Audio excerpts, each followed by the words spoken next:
I'll call the meeting to order. I think he needs to turn up the volume so we can hear it, because I think he turned it down on the vehicle.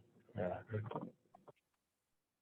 Just so everybody knows what the Chicopee is, Meeting. Yeah. we follow Is there anyone here in the audience, audio or videotaping the meeting? You can raise your hand and then state which organization you're from. And no one has acknowledged that they're videotaping or audio taping the meeting. Okay, So, so, you know who's participating by Zoom? You know, other people who are here. Compliance with the open meeting law of the city of Chicopee is recording this meeting. is Anyone else in the audience, video or audio taping the meeting, if so, please state your name and organization. See that happening? Okay, Proceed to item number 1.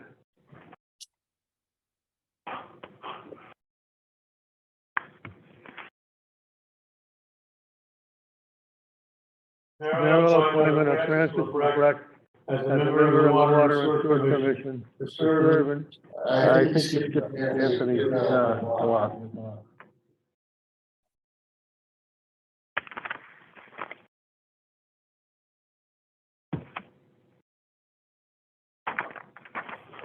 It's not gonna be there.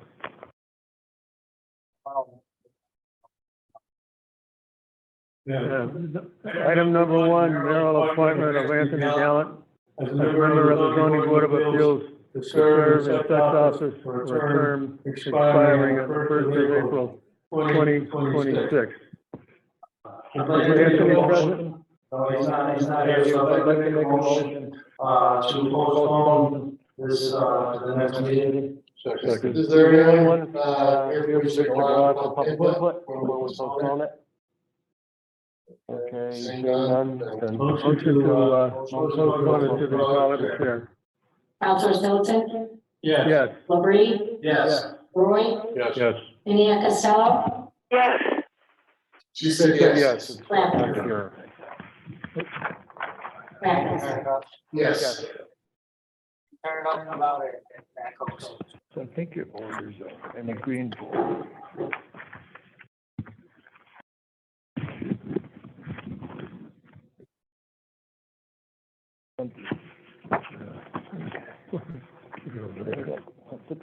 Okay, the roll has been called and We'll move on to number 2. general appointment of Francis Lebrecht as a member of the Water and Sewer Commission to serve in such office for a term expiring on the 1st of April 2026. Any discussion? He's here. Is he present? Yes, yes. Come up to the center, please.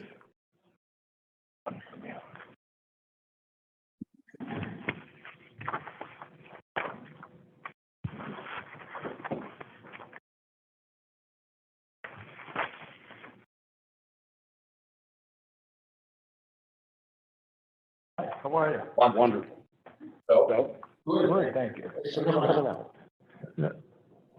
Anyone have any questions they'd like to ask Mr. Lebrecht?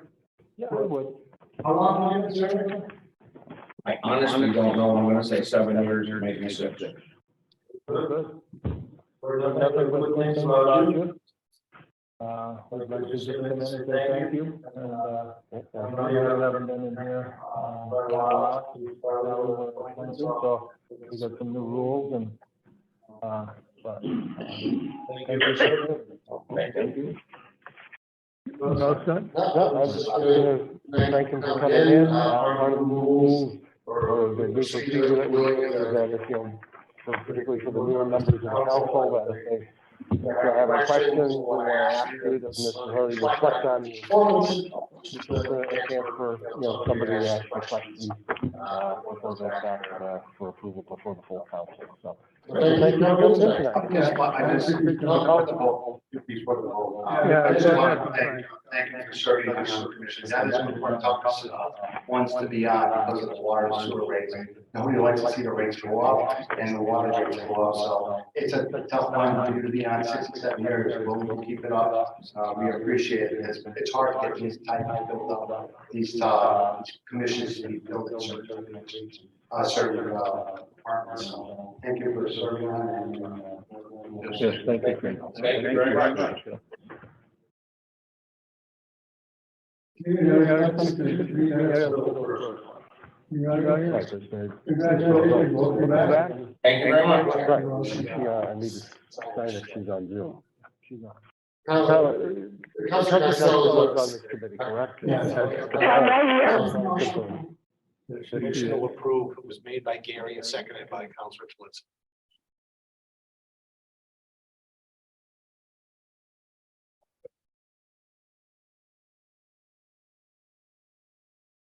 Counselor Tillotson, Thank you very much. Yes. Labrie, Yes. Roy, Yes.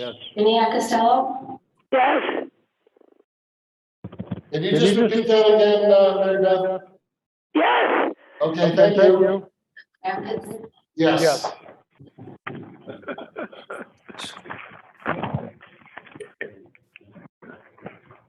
Can you hear me? I've got bronchitis. Is everything okay?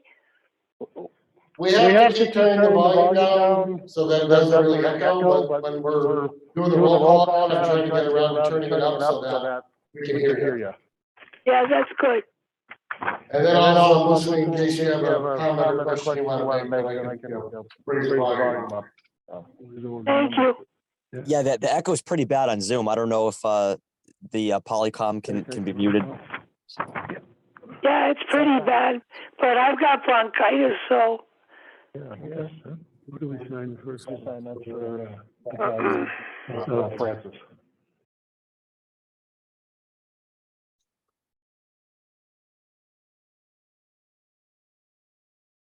What's that date today? 5/9/23. Yeah.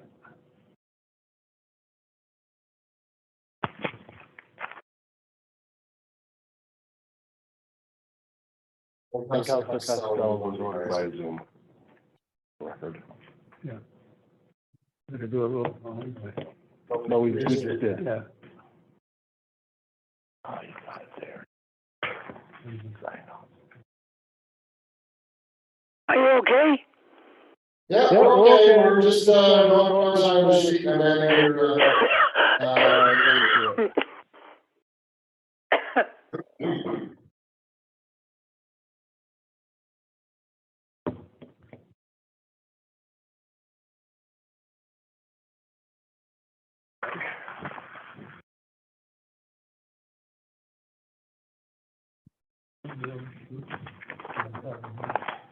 we did for Frank. Yeah. I got this. You got that one? Okay, let's see. Now to us for shipping by Zoom, well, we already did that. Number 3 is, here. Be ordered that the following nominations for Canterbury School Building Commission be submitted. Joshua Clark, Crystal Lee, Michael Santilli, Stephen Warno, Norman Gerard, and Katie Collins, Alamo. Before we start,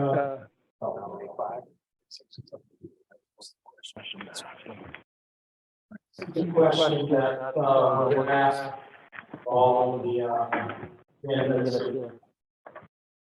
what would you please give us a brief summary of how you feel that you meet the qualifications of having architecture, engineering, and/or construction experience to be able to provide advice relative to the construction or reconstruction of Canterbury School? So that's one of the questions that the council is asking, submitted by Councilor Labrie. We lost with Mr. Clark and just. Yeah, sure. In that order. Well, I hate to be the first person to go and maybe, set the tone, I don't know, but, I've been, an educator in the Chicopee Public Schools for the last 7 years or so. I'm the chair of the City Hall, Building Commission, so through the last, 5 years now. Going on 5 years, I've been the chair of that building commission and worked with, our, project manager and the other staff that are working on that project to bring that to fruition, phase 1 and phase 2. So I've been intricately involved in all those details, along with my vice chair, Steve Morgan, who's across the room there. So in terms of architectural engineering or construction experience, I'm not swinging hammers or drawing details on blueprints, but I've been involved in a building commission that has brought this particular project to fruition. I think that experience plus being involved as an educator in our district is valuable in this particular role. So those have been the two things that have guided my desire to be involved in this particular commission.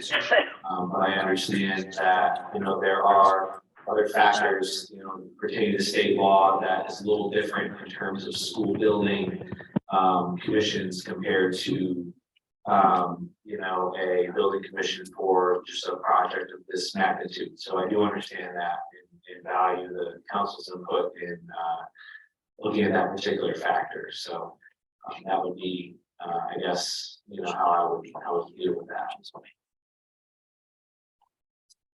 Thank you. Any other questions from anyone? Can we hear from them all first and then? Sure. Just want to go each person.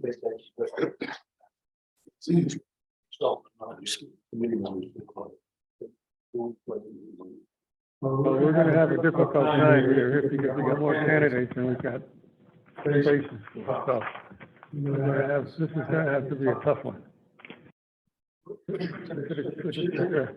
Right, so I think, we can go with Marissa next to kind of. Yeah, no problem. You gotta wind up with like 4 or 5. So 5. 5, okay. All right. Let's see, the next one, according to the way it's written on the agenda. You don't want to vote on them individually, Jim? I just want all orders. Because otherwise, you really don't get a feel for them. This is gonna be a tough one, because as I understand it, you got more candidates than we got slots. With all due respect, I agree with President LaFlamme and Councilor Tillotson that if there's somebody amongst the 5 of us that is more qualified than the other, and you voted for one of us to be your nominee before you had a chance to hear someone that might be able to be qualified, that might put you in jam. So I think that is probably the best path. Yeah. And you also have to remember, you're not getting appointed tonight. I understand that. Okay. Well, they're gonna be appointed the next meeting, Right. somebody, yeah. Okay, let's see where we're at here. Where are we? Okay. On Carissa next. Anyone else now? I see, Mr. Gerard out there. Doesn't matter what order we go in? I think we're like, by what was on the list. Okay. Okay, that's where we started, we'll continue. Carissa, okay. Good evening, my name is Carissa Lizzie. As far as my background and experience are concerned with relations to the various school committee, I was formerly the building commissioner here, the city building commissioner here in the city of Chicopee. I am currently the building commissioner for the city of Westfield. I've been certified as a building commissioner for the past 20 years, enforcing Massachusetts building codes as well as national laws that pertain to building. I also have a civil engineering degree, associate's degree in civil engineering. I previously sat on the school building committee for the renovation of the Chicopee Middle School from the old Chicopee High School. So I have experience with the MSBA and the process that school needs to go through I also inspected both high schools here in the city of Chicopee when they were being constructed.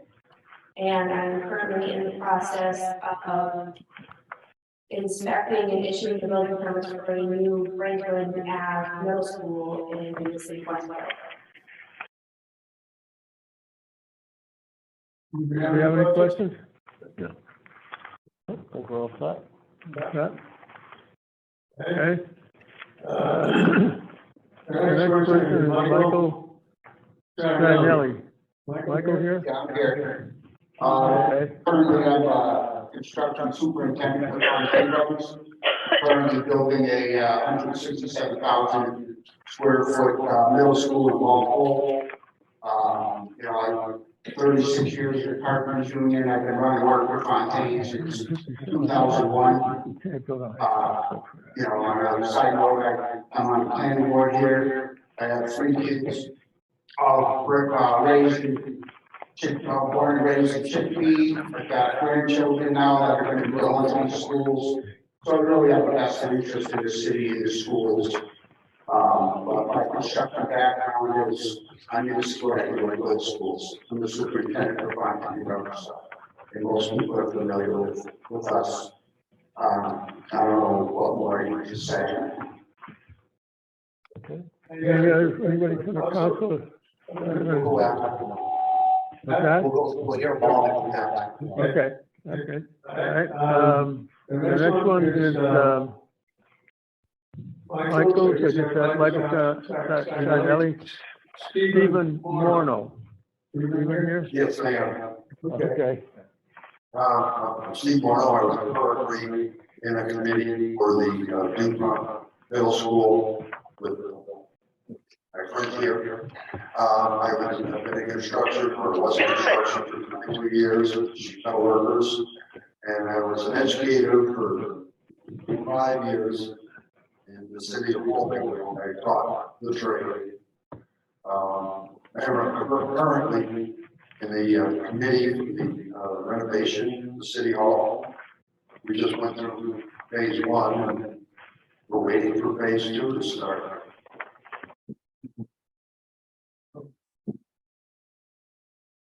Any questions from anybody here? Any questions from the councilors?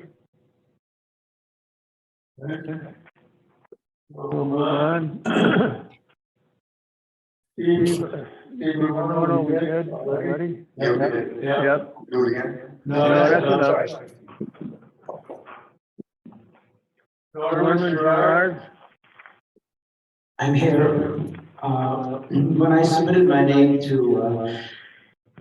Garrett Gilmore some months ago, I really did not expect that engineering and construction experience was going to be a criteria, or a significant criteria. I have been in education in Chicopee for the last 33 years. I've been retired some time now. I've served on many commissions in the city over the last several years, but I certainly do not want to pretend that I have any construction or engineering experience.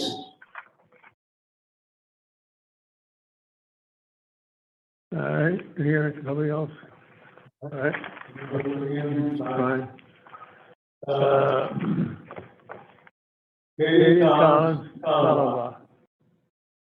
Good evening, I'm Katie Collins Talbot, and I'm giving you a lot of feedback, sorry.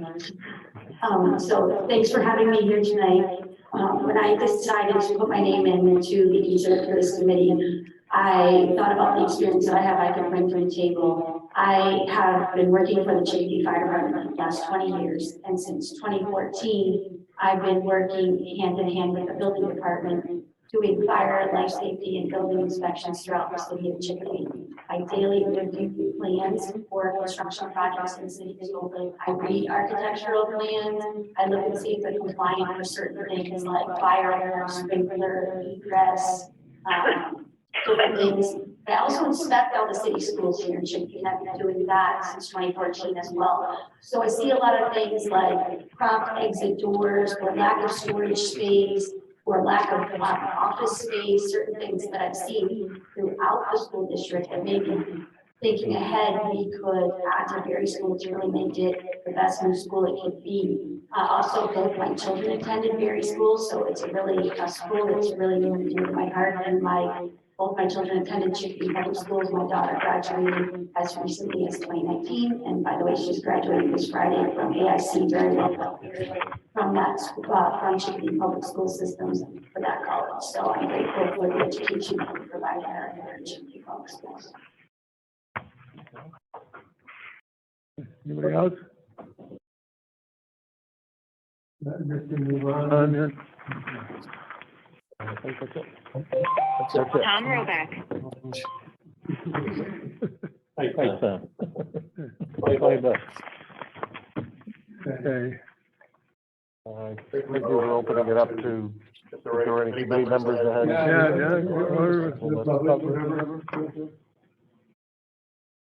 Craig wanted to say something, didn't you? No. I just wanted to hear them all first. I think we're done with that now. We check to see if there's anyone in the public. Is anybody from Zoom? Yeah, Mr. Chairman, I'd like to make some comments. Mr. Chairman, I'd like to make some comments if I could. Okay.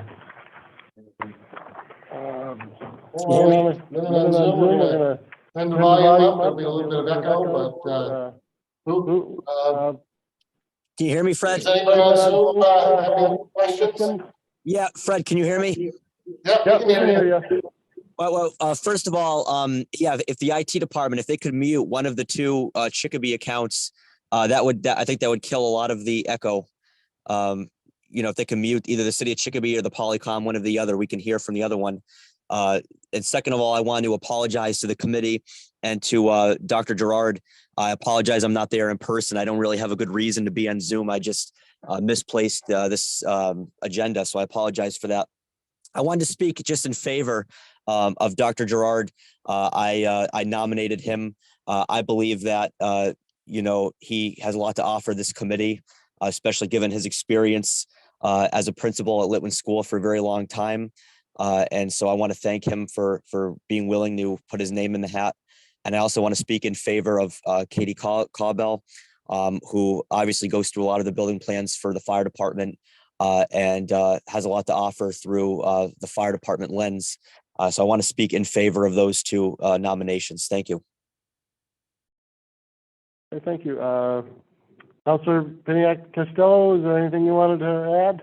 I would just echo exactly the same words that Councilor Dobas has stated with the two applicants from his ward. They are outstanding citizens in Chicopee. Both have served the community well. I can remember substituting at a time when Dr. Gerard was at Litwin School. And we can't thank Captain Katie enough for all her service for the city of Chicopee. So thank you, Councilor Dobas, for making those kind words and letting the public know how outstanding these two citizens are. I apologize for not being there.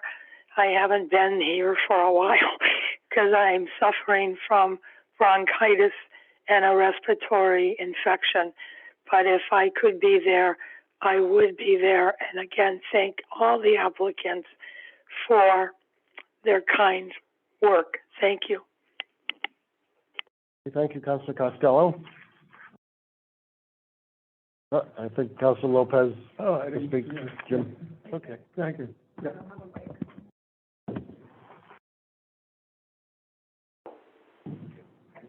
I just wanted to speak in favor of both Captain Katie and Carissa Couture. Captain Katie was my nomination for this committee. I think she's more than qualified and has experience beyond what is actually asked for in the recommendations made by the nominating document that we're using. And also Carissa also has more experience than we can actually ask for this committee. So those are two very solid nominations. Carissa has reached out to all of us, so she's kind of like everyone's nominated to a certain extent, and I applaud her willingness to put herself out there. And sending you to absolutely all of us.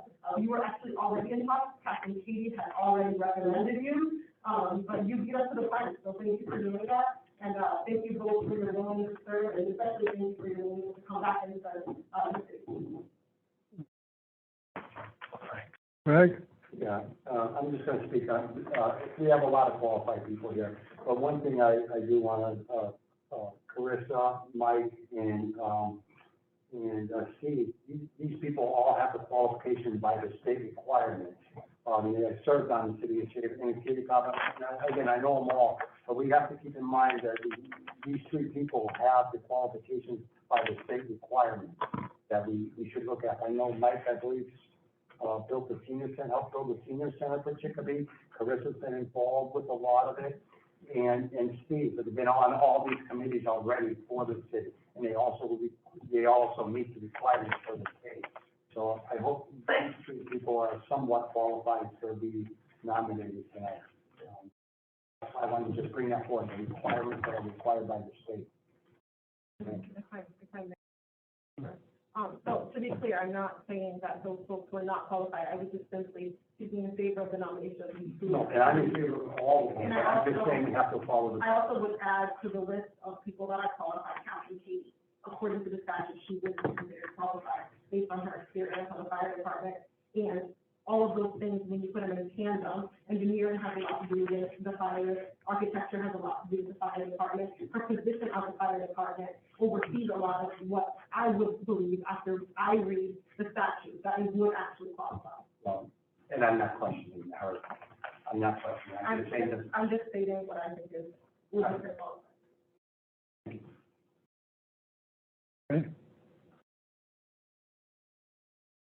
Bob, anything you want to add? Anything else? Okay. I guess to our attorney, I guess we could ask if somebody, since there's 6 applicants and 5 slots, I guess we could ask if somebody wanted to withdraw their nomination, and if not, then what would the next step be? To vote them individually, or? Right, that would be my suggestion. Okay. We can either vote them as a group, we can send all 6 up to the council for consideration. We can try to whittle them down to 5, but again, this is a recommending body to the full council. The full council will make a final decision, but as the applicants are aware, we have 5 slots for the 6 applicants. I guess I'll ask, just in case, does anybody wish to withdraw tonight from nomination? Before we go any further, so, okay, that's fine. Just wanted to put it out there just in case. All right, thank you. I think they're all highly intelligent, educated, and worthwhile people for the committee. I think we should send it all to the full committee, full Okay. council next week. All right, I guess, so if we were gonna do that, Attorney Garvey, I guess the motion would be to approve all the submitted names tonight or what would be the formal motion to give? If we wanted to do all of them. Then you vote each one individually, and each one individually will be appear on our Tuesday's agenda, and we'll have to pick 5 or 6. Okay. Each name that has been nominated, someone can make a motion to approve. Second, the motion will take a roll call on each individual. Are you all set up for that, Carla, where we would call the roll for each of them? Paperwork for each one. Okay, all right, just wanted to check. She does. I don't know how I'm gonna do it, sir. Yeah. Do we have the order? Yeah. Guess it could be, guess we could put their names across here and then, yeah, Put them where you want them to be. all right.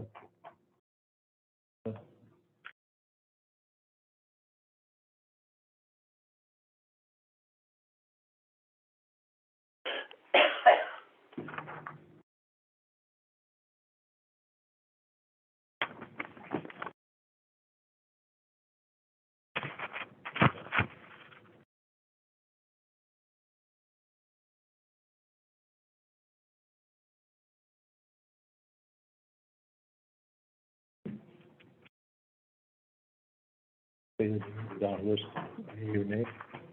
I guess it's a roll call. But I'm just putting them up at the top, and then, as I'm understanding it, we're gonna vote all of them into the football next week. I need to, Um, let them decide, let them drop one name. I'm just trying to fit them all in on one piece of paper, so that.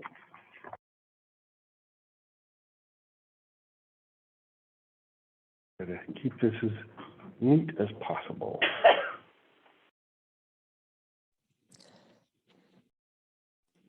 Can you just give me some clarification? I thought the nominations would go to a special meeting and we would vote at that time. I'm sorry, what was that again, Counselor Dobus? If you could just give me some clarification, I was under the impression that the nominations would get sent to a special city council meeting and they would get voted on at that time. What's the process? Does the committee narrow down the nominations, and then what happens from there? What's the process here? I believe, according, after discussing it with our attorney, and I can't speak for the whole committee, but I think we're gonna vote each one individually. And then the results of that will go to the full city council. I think in general, we're probably gonna vote for all 6 and then let it be whittled down to the 5 at the full city council meeting, so that way all the councilors can have a say in it. I think it's maybe the fairest way to do it, so I think that's the intent of the committee. I mean, I can't speak for the other members until we do the roll call, but I think I don't believe there's gonna be a special city council meeting for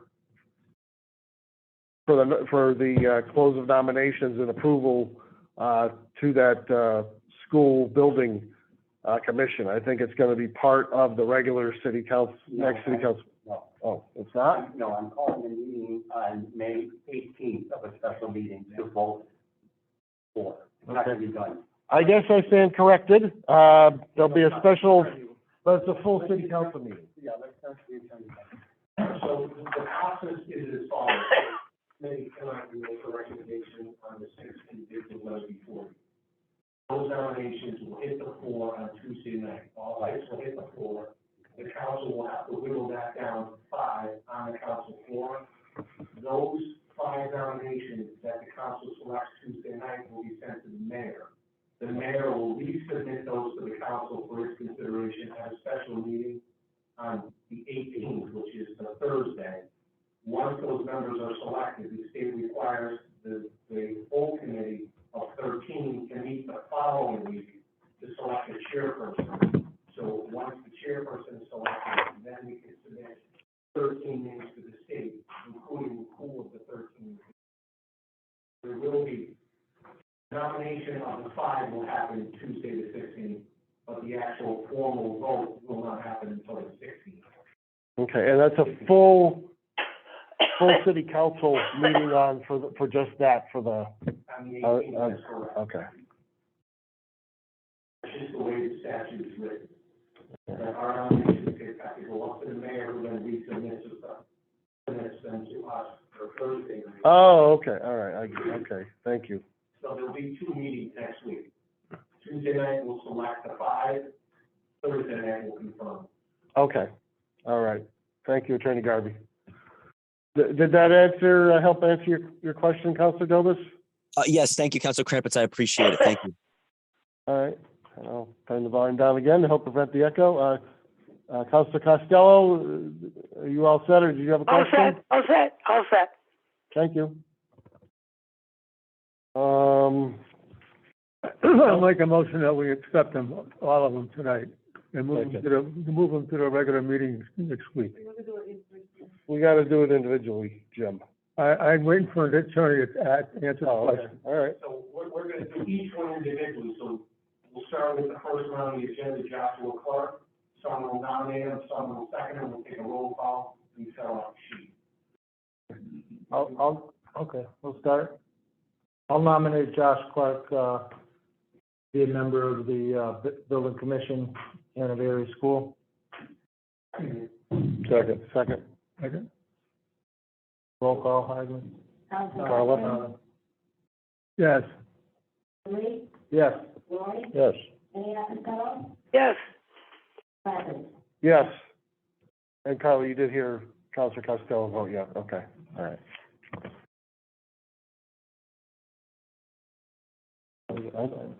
Yeah, I guess probably it'll be easiest. Josh is up here. Yeah. Thank you to the committee. I will be at the Tuesday meeting.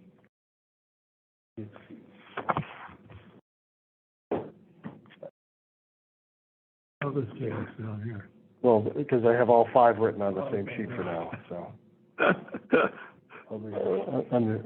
Underneath, okay.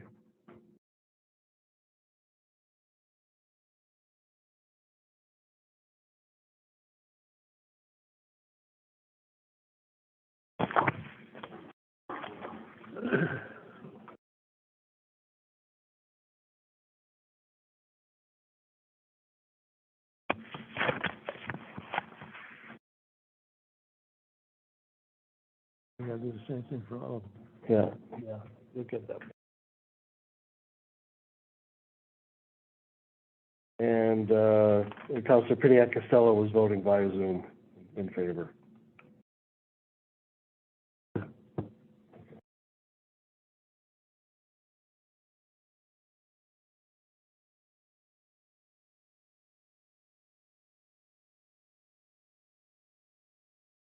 All right, 5 in favor and none against? So, Second. I've already signed it, we only put it. Right, and now well, you can keep it there, because now we're gonna, I'll nominate, Carissa Lassie for the, Anna Berry, Building Commission. Second. Yes. Yes. Yes. Yes. Yes.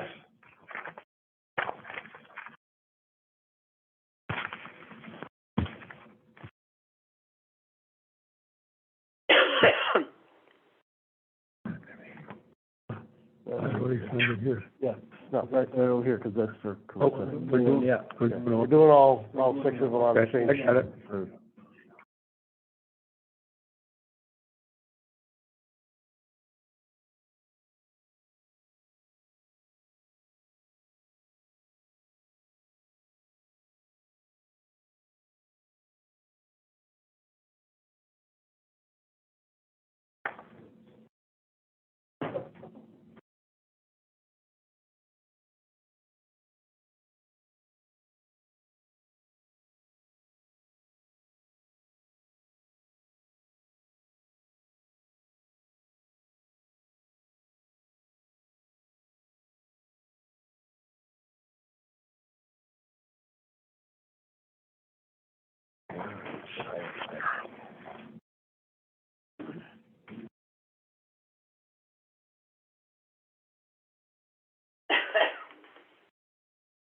And 5-0 in favor of, Carissa Lassie. I'll nominate Mike Sarnelli for the, Berry School Board. Second. Yes. Yes. Yes. Yes.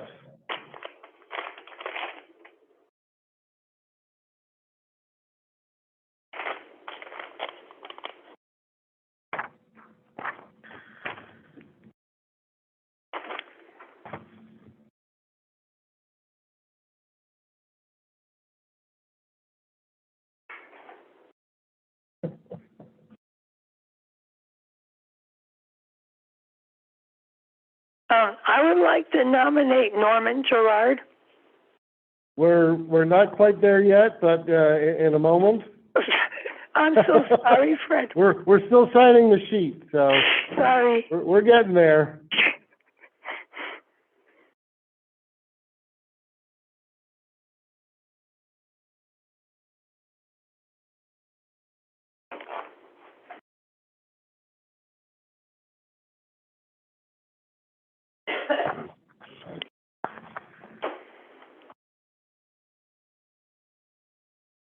hard work here, Fred. I'll keep it all straight. And 5 in favor, We're and not gonna accomplish anything here tonight. right. You started, we're gonna wind up with this. I don't get this, somebody should eliminate, what are we doing here? We're turning it over to the full council for a vote to see if who wants to eliminate. And then all 6 of them. Giving everybody a chance on the city council to vote, to do the vote. Add that at a regular meeting. All righty, 5 in favor and 0, against. And, Councilor Costello, you wanted to make a nomination? Yes, please, Fred. I'd like to nominate Norman Gerard. Okay. Thank All right. Second that. Please call the roll for Norman Gerard. Counselor Sullivan, Yes. Labrie, Yes. Roy, Yes. Leon Costello, Yes. Beckett. Yes.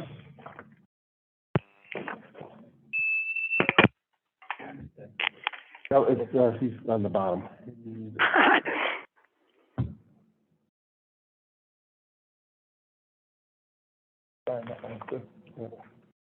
Jim. Right here for Norman. For Norman. Underneath yours. Norman. Yeah, underneath. Yeah. We feel like we're going around in circles here. Yeah, it's the last. Knocking it off. We're getting down there. Fred, you're doing a good job. Take care of your cold. It's bronchitis. Okay. That's a, yeah. It's a bad cold. Real bad cold.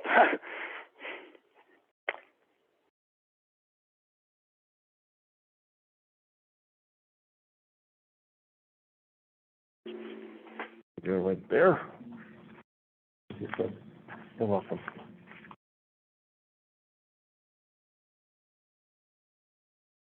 You over a kindergarten teacher? No. My girlfriend's a teacher, so maybe that's rubbing off. 5 in favor, 0 against for Norm Gerard. I would like to nominate Katie. Second. Who's she say? Katie Calba. Katie. Katie Calba. Second, yeah, please second it. Please call the roll for Katie Collins Calba, please. Counselor Sullivan, Yes. Labrie, Yes. Roy, Yes. Leon Costello, Yes. Beckett. Yes.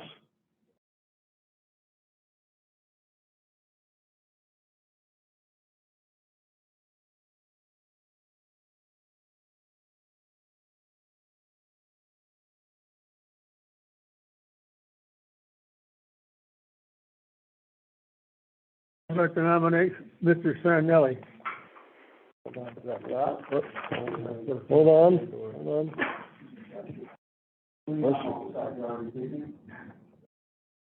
What's that? I believe you already gave my name. Oh, we're doing them all over again. No, we just got one left. Steve left out. Steve left. Yeah, Steve left. Yeah, if you wish to leave, yeah, I think we're all set.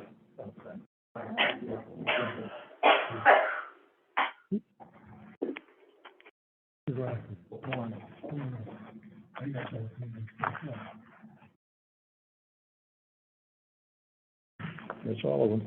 Okay, well, no, we still have one more. 5 in favor and 0 against. We missed it. I think,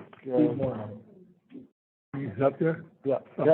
Did you said you wanted to nominate him? Yes. Yeah. Second. Second, nomination for Stephen Morno by Councilor Tillotson and seconded by Councilor Roy. Already up there. Okay. Please call the roll, Carla. Counselor Sullivan, Yes. Labrie, Yeah. I'm all set, right? Yes. Leon Costello, Yes. Beckett. Yes.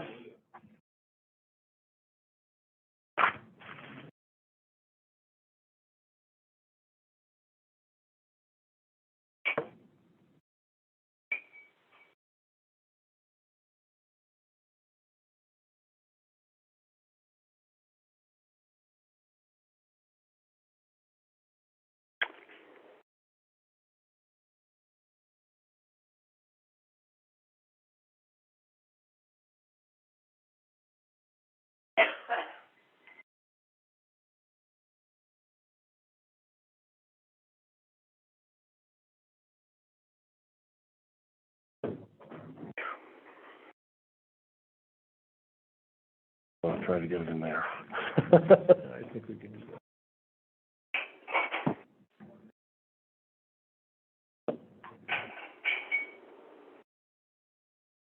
Take the cartoon. Okay. 5 in favor and 0 against for, Stephen Mornell. So thank you to all the applicants for the, School Building Commission for coming out tonight. Thank you, guys.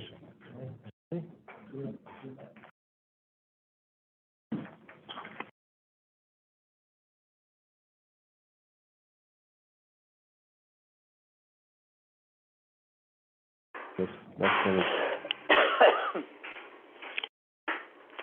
monthly report.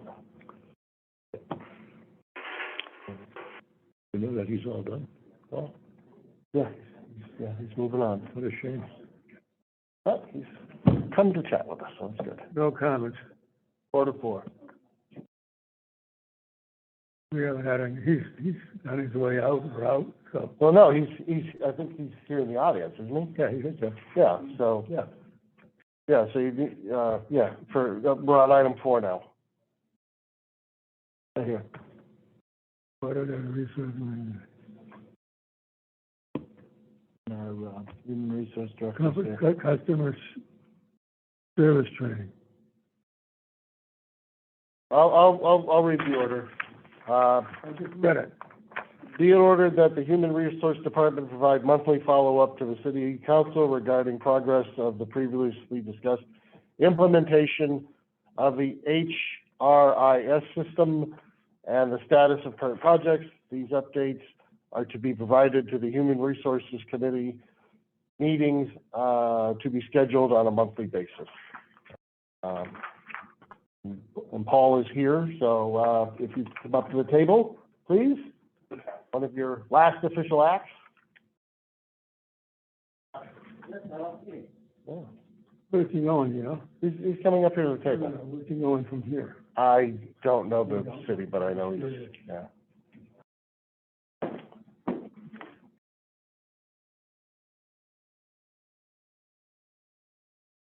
Hot seat? Hot seat. Take the hot seat. Good evening, gentlemen. Evening. Oh. Mess anything up. Evening. This order was, I believe was filed by, Councilor Lopez and also Councilor Douglas as well, I think? And Yes. Councilor Piniac-Costello as well. So I guess if you can give us, an update, and then if there are questions from the committee or the other councilors. Sure. So, as the city knows, I'm departing. I have. I'm sorry, let me give you a microphone. Yeah, sure, absolutely, swing it. Sorry about that. Everyone hear me okay? Yeah, if you can just state your name and title for the record. Paul Winspear, Chief HR Officer. Okay, thank you. So as the city knows, I am departing. I chose to resign from my position. The HR department is in a pretty significant transitional period that took a lot of it to. Knowing that the councilors that have put this forward, this order forward had an interest in that. I was invited to attend the last city council meeting, which I did, and spoke on it. I think all the statements that I've made during that meeting still stand. I think a couple things that are important to note about why I think this is actually a positive thing to do. Outside that, one, I'm going to just fairly acknowledge, and I think any attorney would probably acknowledge saying that HR is certainly a function of an executive function, right, in nature. But I think over the years we've seen HR had a number of transitions, you know, and after some period of time, there's got to be some questions that are asked as to why those transitions keep happening. And as someone who studied the entire history of this department, I know the answers to those questions. But what I truly think should happen going forward is that for the items that do become a concern to those that have a regard to the constituents, that there should be some answers that are provided. I don't think there's any harm in updates, right? So I think there's that. If someone wants to let the council who have a concern for your own constituents know what the updates are. The way I understand HR to be is that we serve the workforce that serves the people. It is our job to make sure that we hire, we train, we develop, we reprimand, we manage, we serve the human capital and our employees, our workforce, and even our retirees. We give benefits to them, and you know, we answer any questions they may have. Some of you even in this room. And you know, during this time of transition, there's a lot that's going on. I do know that you all are having, it's my understanding, that Rich Merchant will be returning as an advisor to Sam Wilson, who will help aid in transition of this department. As I mentioned at the last council meeting, I'll mention it again, I'm willing to volunteer any of my time that I can to help this city. I stand on the words that I said last time. It's been an honor and privilege to serve the city. But I know that the decision I've made to depart is integral in nature. And as an HR professional, it's the right thing for me to do. You know, but I still think that going forward, the progress and the projects that are happening are significant ones. They're huge. We're taking technology that we've had for quite some time, and we're actually putting it into place. Stuff that we've been paying for quite some time, we're putting into place, and it's going to help us move this department forward. It's going to help us fix some of the errors that have happened over the years. It's going to help us get a really good understanding as to why things happen the way they happen and how things can happen in the future to get things going. But it doesn't negate the fact that it should happen, and it's a huge project. It seems small, seems minute, maybe for someone that's not in the weeds or in the department that understands it in context. But for the impact that it has for such a variety of different things, from federal to state reporting to managing just what happens with the employees, managing the life cycle of someone's employment, and afterwards, you know, to just making things more efficient for people, so that they can operate more effectively, I think is big. But if I understand this order, it's not just about that. I think it's about just projects in general. I know there are some projects that are ongoing, some of the successes I spoke to. So we have the HR policy committee that can speak to that. You know, I think it's a really good effort. I know one of the areas of opportunities was collaboration for many of the department leaders and union members in the city. I think putting this effort together was successful because it got a lot of them in a room where they could put their minds together and all contribute to the development of policies. We've implemented many policies since. We now have our first affirmative action plan since '95, I think, which is huge for us. You know, so I'm proud of the work that we've done there. I hope that continues. I think it's a benefit to the city to do so because policies are ever changing, new laws get enacted, and someone's got to keep up with it, right? So there's that. Other things are just, there's an audit that's going to be happening pretty soon with regard to benefits.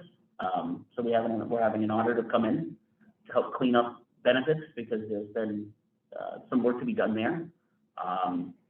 And we've identified some of that, and I think that has an interest to the employees, has an interest to the taxpayers, of course, because they all come from dollars, right? So that means these are some of the things that I think perhaps it is good to have someone come in and make reports and let you all know where it's at. That's just my professional opinion, but as you all know, I'm departing, so, I mean, you all are gonna make the decision you all feel comfortable and you think is right by your constituents, and I respect that either way. But my piece is, and I'm gonna take a second to just say thank you. I've had many of you contact me over the last week or so and just give really kind words, and department heads too, that have, you know, contacted me and extended that just to say thank you, and, so I'm gonna take my 2 seconds here to say that too. Thank you all for the kind words, and it's been my honor to serve you all.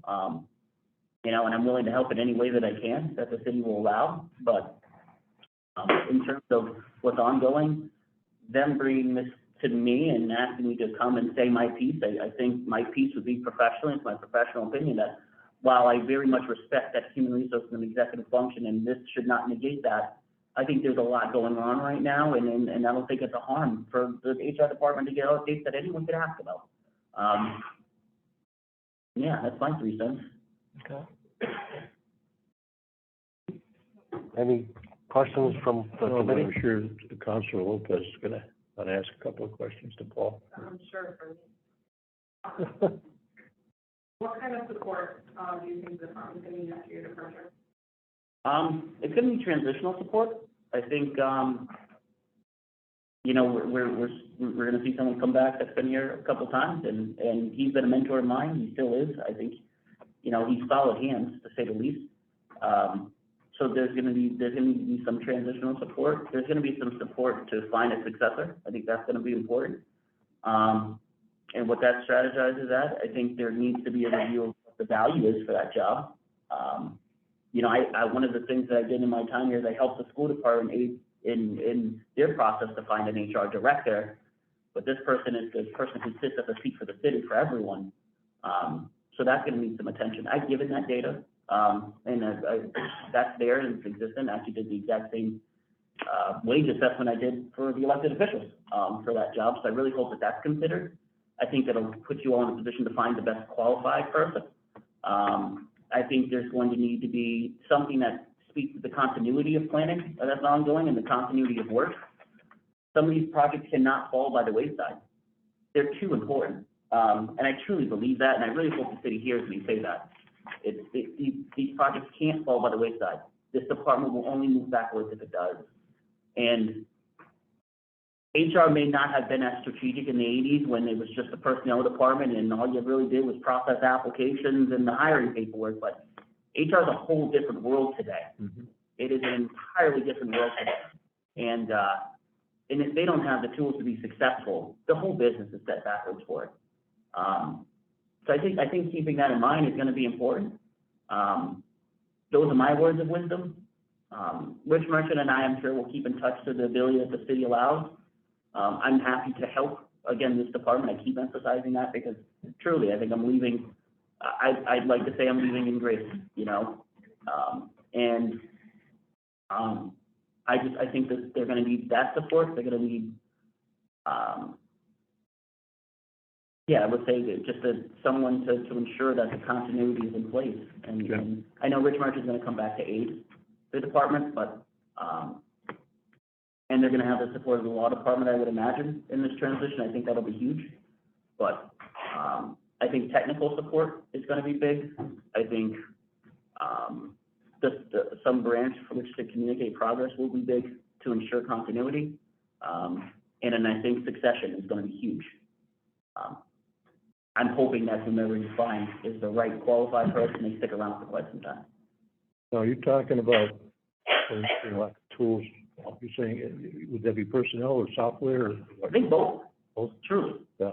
You know, I think it's both. Yeah. And this is not a new conversation for some people in the city, but for you all that are asking me this now, I think it is both. Mm-hmm. You know, when the HR workload expands and your staff doesn't, that work goes somewhere. Mm-hmm. And one of the things I mentioned is, I remember, you know, Rich Merchant making the decision as director before this position's evolved to what it is now, right?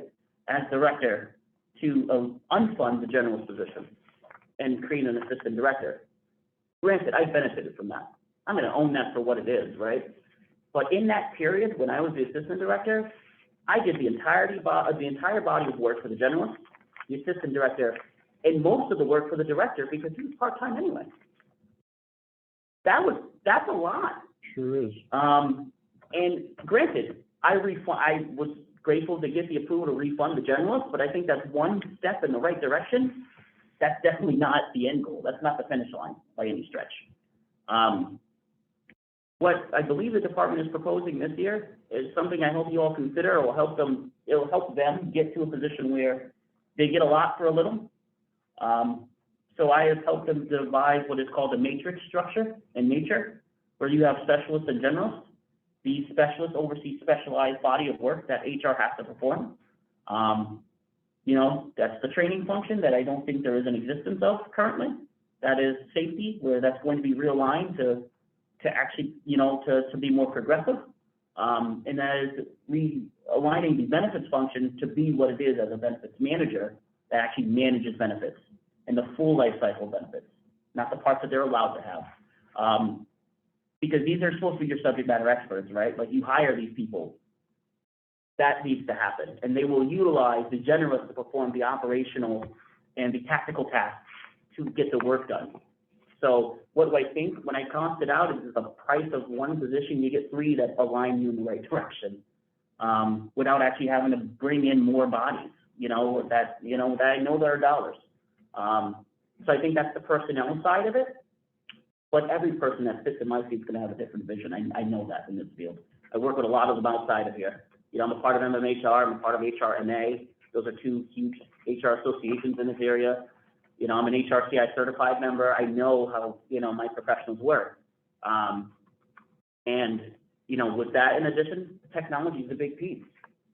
Everything that's happening down there has been manual for too long. And what happens when everything is manual is you leave too much opportunity for error.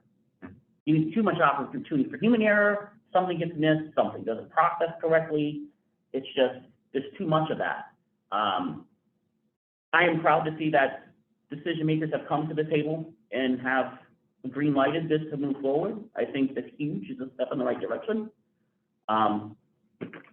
Better late than never, in my opinion. But I think these are really big projects where if you don't get there, it's going to be really hard for HR to effectively serve the city, and they have. Like, everyone in this room, I'd be surprised if someone says that HR has not served you positively here. That's one of the things I makes me feel warm leaving here, knowing that just how many comments I've gotten and how many good, you've done great by me, thank you, words I've heard. But, what it speaks to is the hard work that this team puts in to know that they do the things the way they're doing it. Because the technology's there, it exists. And it's an investment, some of which we're already paying for, but I think once the investment's there, the cost savings is huge, right? So I think personnel and technology are going to be the two areas to answer all of these questions. I think those are the two big pieces that should follow in this departure. And we made some legway here, right? Like, we implemented our applicant tracking system, we use parts of our HRIS now, and like I had mentioned in the last meeting, when I got here, things were thumbtacked to a corkboard. It was all paper. Like, it was, we were truly behind. Yeah. But it does not mean that we're there yet. There's always more that can be done. And I think the big push needs to happen, and I think it'll get there. I think if my departure teaches this city nothing else, it gives it a roadmap to get to where it needs to be. Well, you'll be sorely missed, that's for sure. Thank you. Thanks for your service. What roadblocks do you anticipate as we move towards more personnel and technology? I think some of the roadblocks are going to come by. The biggest thing that happens in any business is change is hard. Okay? Change is really hard for people. But find me one successful business right now that has not had to change in the last 50 years. We'll be here for quite some time. It's inevitable. But it doesn't mean that there's any business short of anti-change agents. There are some that exist here. That's very true. I think once they all come to the table and actually recognize the benefits and actually put the trust in the people they should, I think that's when success happens, and it's anywhere. But it's definitely not absent here. I know over the time I've heard different arguments like, oh, I wasn't included on this, or you went off and did this without me, for some people, right? And HR should have the ability to do what HR is supposed to do here. I think one of the things I very clearly understand is Chapter 22 of the City Code. When I studied the history of this department, you all confirmed to me to sit in the seat. I came here to swing and do this job. This is my last week here. I'm still downstairs working. And I'm going to be working until I can. But it's there needs to be a degree of trust that's applied to this department for it to be successful long term. And I'm hopeful it gets there. I'm hopeful it happens. I think it's been absent of it for quite some time. I think it's an area of opportunity for the city, and I'm just speaking respectfully. But yeah, I think the blocks will come by people, not so much by opportunity, not by the systems, not by those that don't want to see it happen will certainly make an effort to not see it happen. The question is, what's the end goal, right? And I'm going to go out knowing that everyone in this room and the people that serve in leadership in the city, I truly want to believe has the responsibility of doing right by their constituents, you want to give those the tools needed to be successful. I think the city's moving in the right direction. I'm happy to see it move in the right direction. I hope it continues to do so, because I think it's a loss for the city if it doesn't. And it's, you know, you can run the cycle so many times until you get, you know, at what point do we all learn, right? You know, yeah, I mean, I think those are, to answer your question, I think those are the roadblocks. I think the roadblocks are going to be the people that have a hard time with change. I think if we move with vision, if the people are supported and given the tools needed to be successful, we actually get there. I think your department will get there. Thank you. Thank you very much. We're all set. Well, let me turn the volume up. Councilors Costello or Dobis, do you have any questions for Paul? Well, yeah, if I could, can you hear me, Fred? Yeah, I can hear you. Well, first of all, I want to thank, again, Paul Winspear, thank you so much for your service to the city.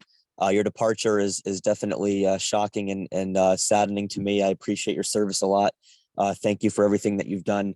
I guess the reason I co-sponsored this, this came up, Councilor Lopez asked some questions about the Munis software. And I know you talked a little bit about, you know, some of the roadblocks and stuff like that, but I feel like, you know, I'm one of the more tech savvy people on the board, and I don't understand Munis that well. If you could just briefly kind of describe what either the HRIS system and or Munis, if you could just describe a little bit about it. And I think that'd be very helpful. And if you can't give a full description this meeting, if that could happen for the next month, just so that, you know, the council can learn more about it. And then, you know, you mentioned that there might be some resistance in the city, and, you know, the council can decide what side they want to support. But I'm just curious. I don't know much about the Munis software in general. Yeah. So I think with respect to what the HRIS or HRMS, as we call them in the field, or HCM, as Tyler actually calls it now, because the name has changed since they upgraded their software. What it does is it's a system that houses and manages the entire life cycle for an employee, right? So it gathers all of their information as a person that we would need on an employee, but it also manages all the things that an employee would need to either have or do in a business. So if it's training, you know, you can connect that to the training module, and that information and or certification or completion of said training is tracked and managed. If it's licensure, you can do that. So like we have CDL drivers, you know, you can utilize that HRIS system to track and manage licenses in the system. If it's, you know, the list goes on, if it's benefits, et cetera. And what it does for HR professionals is it gives us a system where not only can we manage the employee life cycle technically, right, without having to, you know, input it all manually or calculate things with or, you know, use an abacus of sorts. But what it does is it allows us to provide accurate and effective data to management to make the right business decisions. So for example, one of the things an applicant tracking system should be able to do is track what's called time to fill, right? And that's a piece of the HRIS system, right? A system within itself, but it the time to fill, and that metric measures, and this is one metric, but there's many. We'd be here for quite some time. You know, that tells, I can take that information and get it to a manager and say, listen, like, see, we're struggling in these areas when it comes to hiring your people, for example. And I'm just using an example. And that metric helps there. For like reporting, we do the EEO4. It's actually due to happen this year. Sam Wilson's going to have to address that. Right now, we do it very manually. We have to gather that information from a variety of different reports and kind of compile it together. Our IT team actually helps us do that. But the HRS system, it's literally a button where you should be able to click EEO4 and just pop down the EEO4. You know, there's that. We have to report that. Legally, we're required to, right? So there's that piece. We use that data to metric to get an understanding of what our workforce ratios are and how we're doing in terms of demographics, because we have an obligation to do that too, right? I mentioned affirmative action earlier, but as far as what it can do, there's a lot it can do. You know, I have HR team members that are in Texas right now, learning the Tyler system further. And in a briefing with one of my employees, she had talked about how workers' comp, for example, you can manage the entire claim, the entire process through Munis, or at least most of it. You know, when someone gets injured, you can go well into what's called ESS, it's Employee Self-Service. There's actually an app for it now. I don't think anyone knows that, but you can go on there and you can report your claim, and then it, you know, assigns it, and it should do what's called feeding, right? It feeds that information over to a carrier who then takes that claim and runs with it. If like that claim involves damaging property, it has the ability to take that information to what car was, you know, if you're managing and tracking your cars correct, your capital, right? Your actual capital assets. If you're tracking that, and it, you know, to take that and what was in, you know, what was damaged there, and it all connects, right? Someone like HR folks that are going in to assess the liability that's happening at play here, we're able to see, like, you know, how much was lost in the process, but we're also able to connect that to like our OSHA 300, our 301, our 300A, you know, and those other pieces. So there's a lot that an HRMS can do when it gets to full speed, when it truly gets to full speed. Also noting too, like it's you know, I've never met an Excel person that just knows how to do everything in Excel, right? So like there's always a room to learn. That I'm not negating that there, but you know, we definitely need and could use more of it. I think the team could benefit from that. And if it's going to operate efficiently, it needs the tools to be successful. I hope that answers your question, Counselor. But I will say that in terms of this project, if you're asking about this project, particularly, this is a complex one where this system currently has a lot of cleaning up to do. We've identified that. There's definitely some cleanup that needs to happen. You know, I think the way it was set up in the past, it wasn't clean. It's the best way I can put it.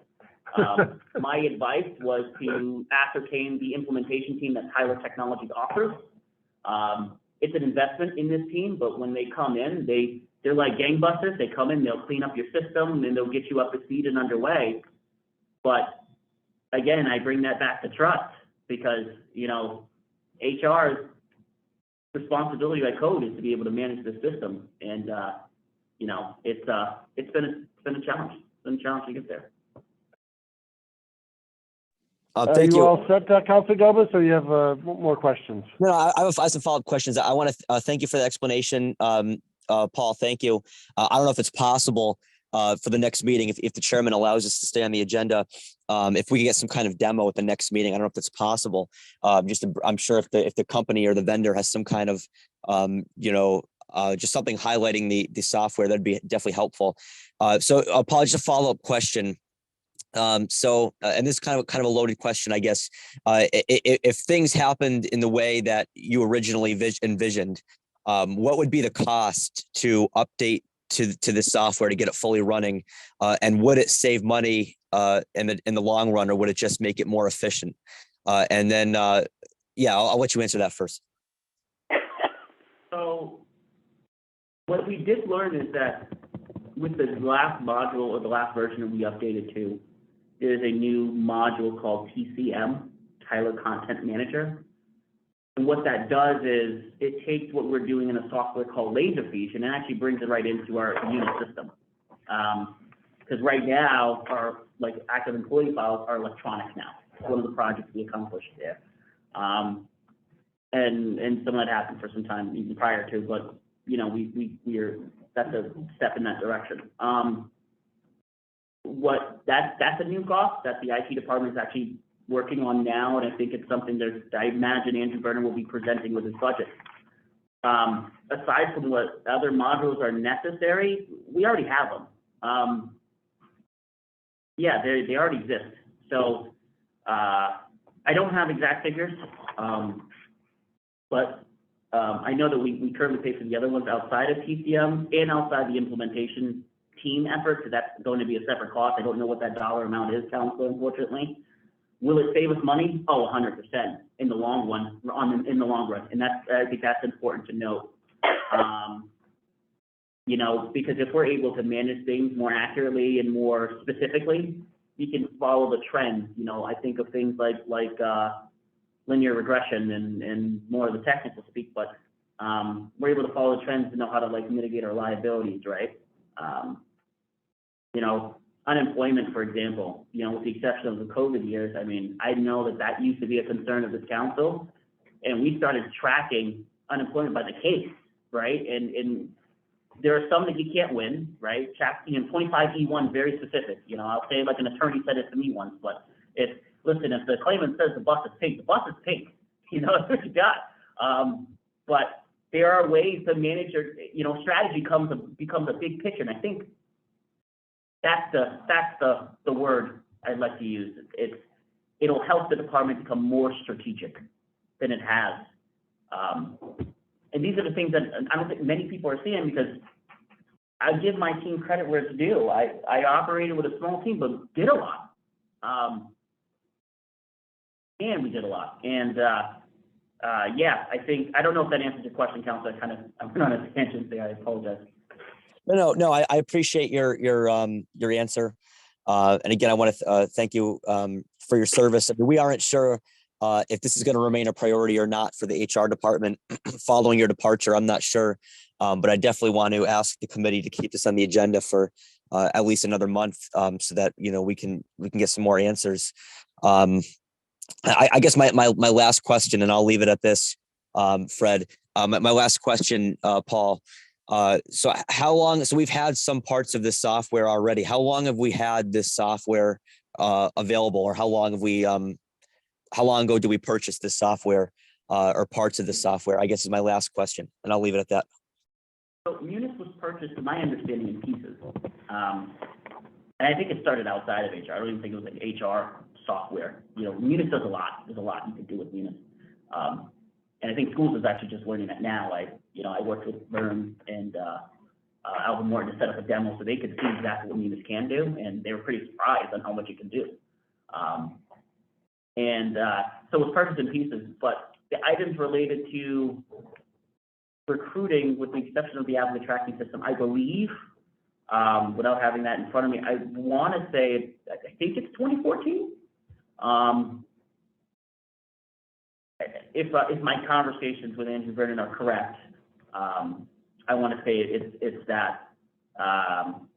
And over time, I think there have been attempts to build it, but there's some things at play. There's been a lot of transition in the HR department. There's been some resistance outside of that. I think some of it was done wrong outside of the department's control per se, where that needs to be cleaned up. And I think the best thing the city could do is stay to the cost now that there's the commitment of people to see this to fruition. I think my recommendation is to bring in the team of experts, right? The Tyler team, the people who own this software, to come in and actually help build it and clean it. I think you focus on the future. I think that's the big thing is, I think that's the part it's easy for people to kind of harp on the past. And I'm not here to say anything negative about anyone, truly. I'm here to provide my parting words to what I think are some pieces that will help this department truly move forward, so you all can get and retain the staff you need to be successful. And if my service to the city means anything, I hope that that's at least heard. Again, if my departure does nothing, at least I've given this city a roadmap.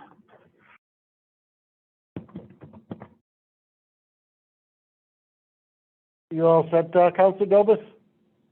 Yes, I'm all set. Thank you, Paul, for answering our questions, and thank you, HR committee, for hosting this. Thank you. Okay, Councilor Costello, do you have any questions? I just got one question. Thank you, Paul, for all your hard work and moving the HR department into the 21st century. When is the audit coming? You mentioned there's going to be an audit. That's an important event. Do you have a date when the auditors would be here?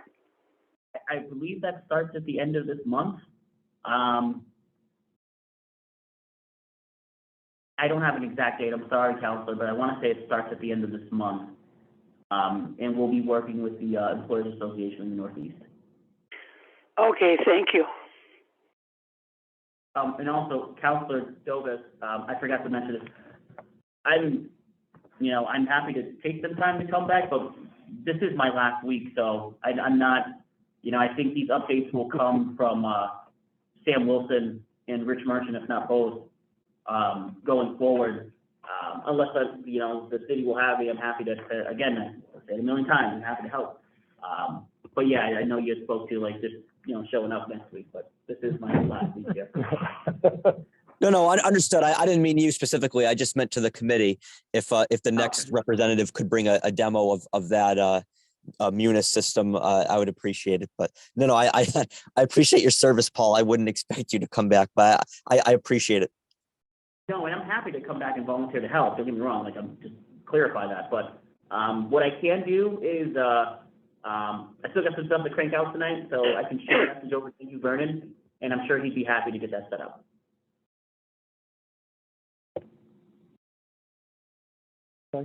Yeah, the only thing I was gonna suggest about the demonstration is I know sometimes, sorry. My bad, wait a minute. I think we're all in tables here. I'll just lean forward to grab that one. I think we're all set. One thing I was gonna mention, kind of dovetailing Councilor Dobus's request, is I know sometimes some companies don't have like a demo version of software, particularly if it's pretty involved. So if that's not available, maybe they have like a video or YouTube that they've done, or or part of a training seminar that they've done, where at least you could play back, a demonstration portion of how the program's supposed to work. That might be helpful if the actual program can't be set up on a computer and shown to us. Just wanted to, throw that out there. You can have Vern work on that or whatever, but just wanted to, give that as an option. So, thank you. Yes, I know they do demos.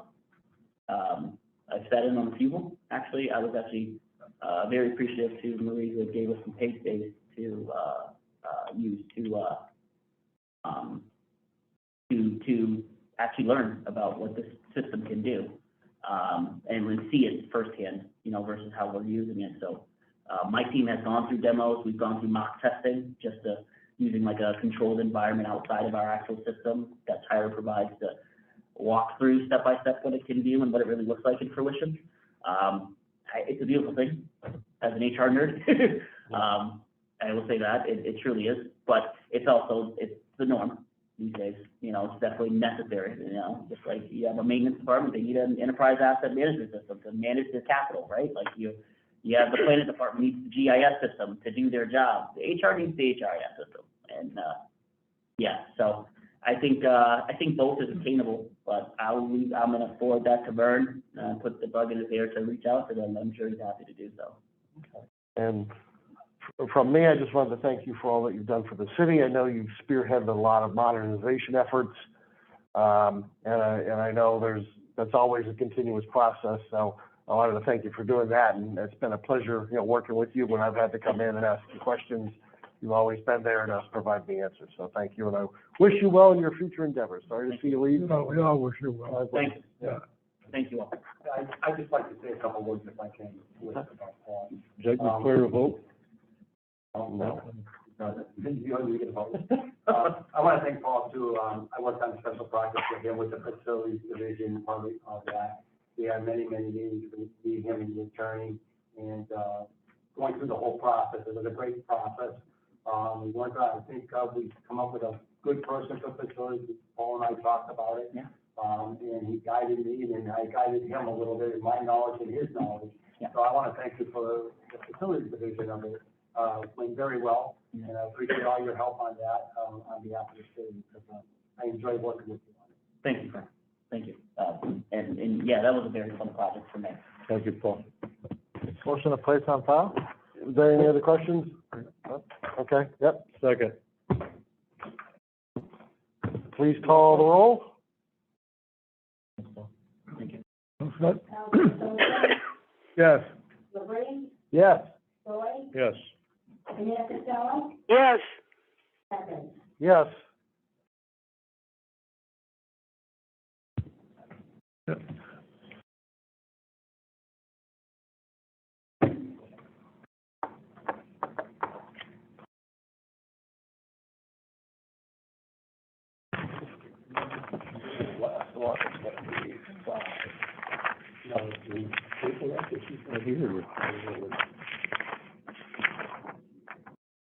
That's fine. No, I think that's from over the internet. I think it's from over the internet. Dan will explain it. Yeah. Oh, yeah, Dan's gonna handle that, Yeah. the guy, put it on call for not open, doing things like violating the open meeting law. The sheet's on the bottom. Okay. Huh? No. Nope. 5-0 in favor of placing on file.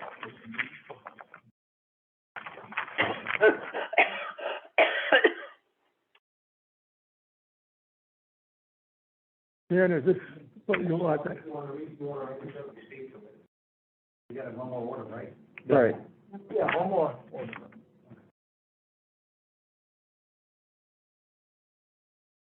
You want me to read the order for you, Jim? Because I have it right here. Yeah, sure. Oh, okay. All right. I just want to get rid of this, Okay. meeting law. All right. Yeah, item number 5, be it ordered that the city council meet to discuss the open meeting law complaint filed by Patrick Higgins, received on April 9th, 2023. Right. Yeah. And I'll turn that over to our attorney, Dan Garvey, to explain. So what I'm asking the council for is a motion to allow me to answer the complaint that was filed by Mr. Higgins on April 9th, 2023. And the complaint actually comprised of 2 different things. The first complaint that he had made was that the posting that we placed was inappropriate and didn't meet the legal requirements.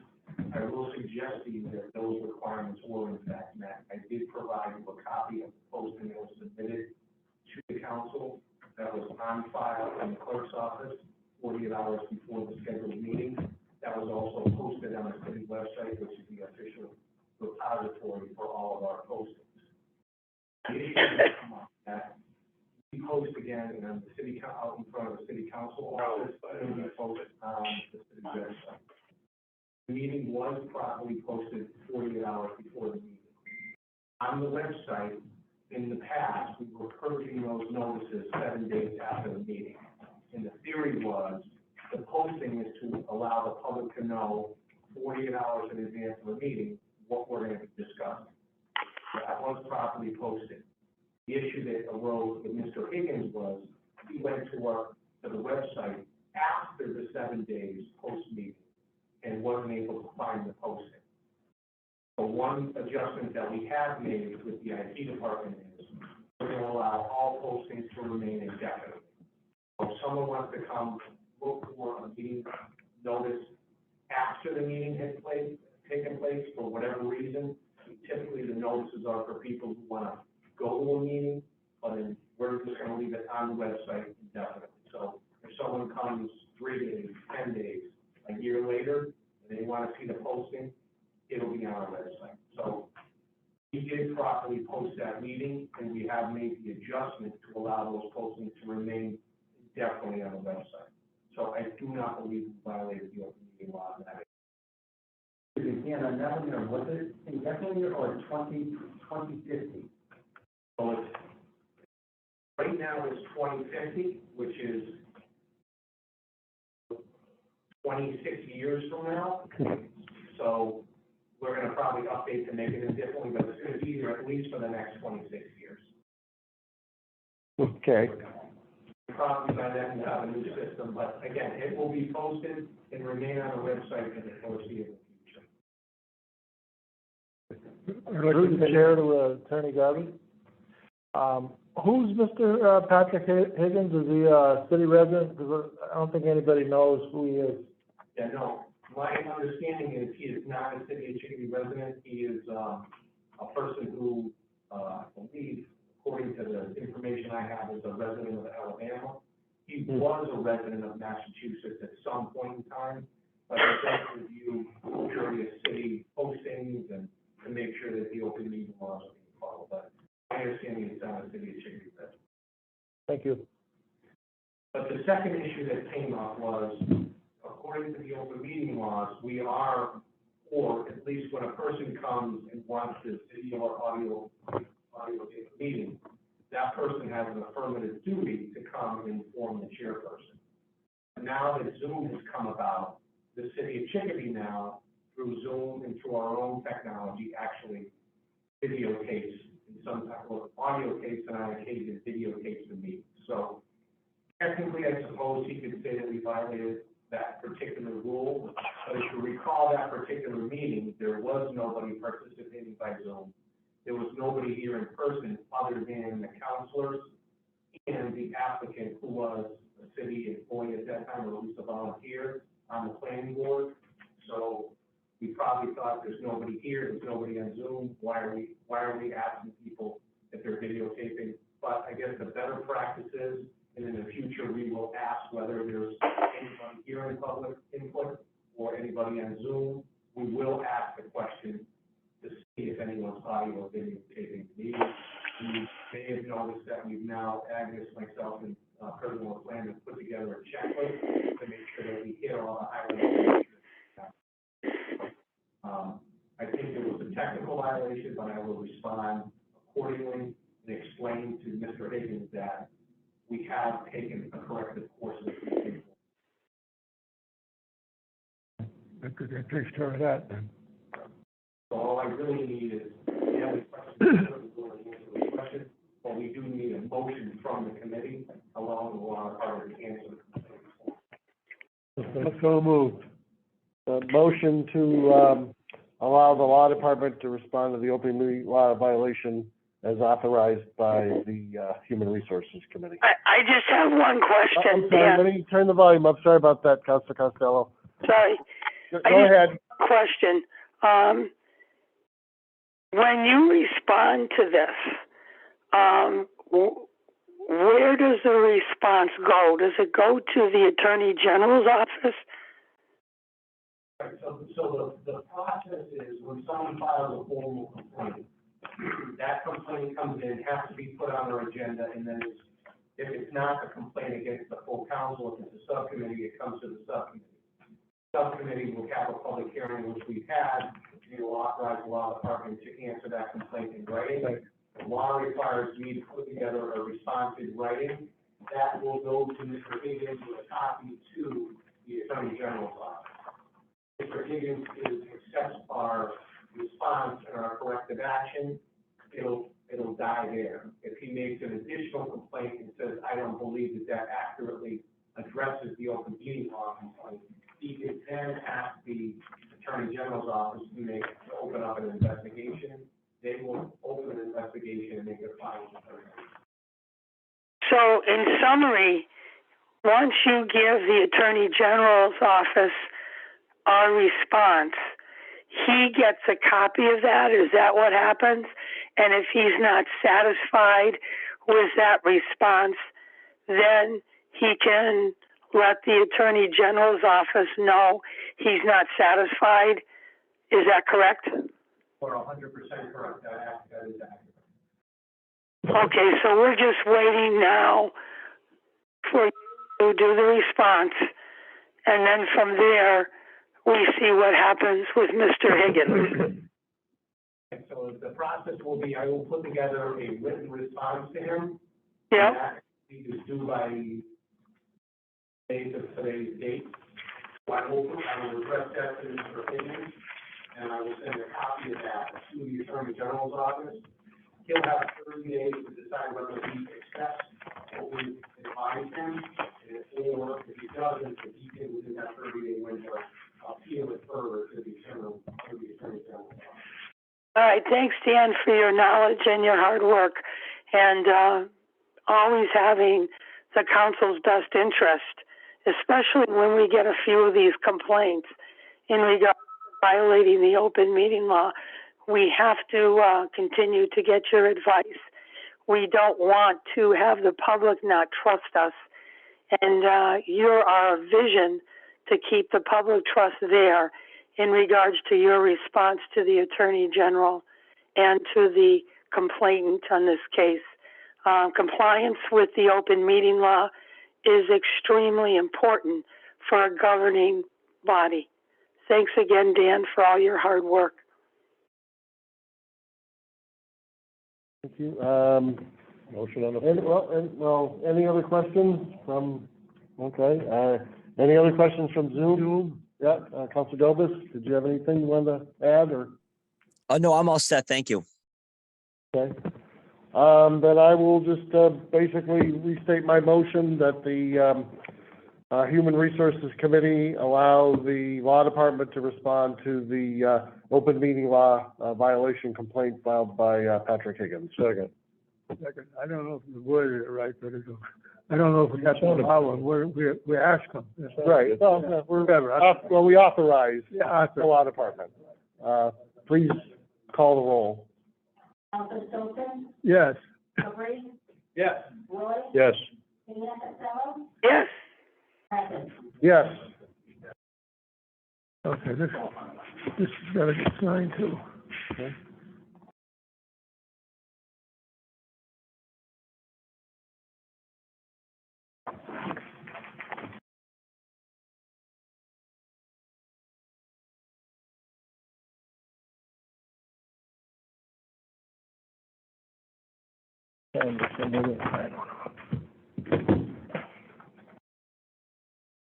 Oh.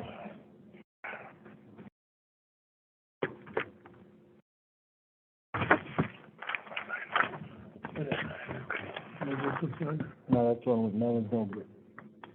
Okay. You signed it off. Okay.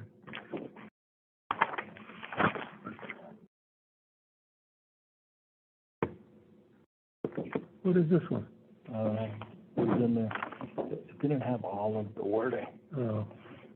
She threw it in there. This is for this one that we just did for the open. And that one's the last one, so we're gonna redo it. Oh, okay. All right. It wasn't the right one that was signed.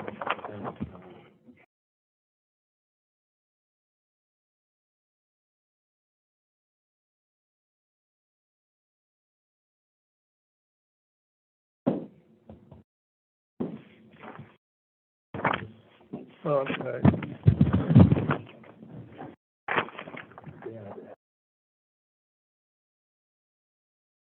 Yeah, get rid of all this.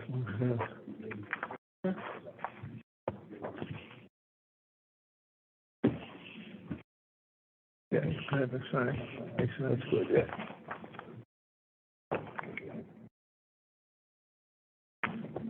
Motion to approve the minutes of April 25th. Second. Motion adjourned. Roll call. Yes.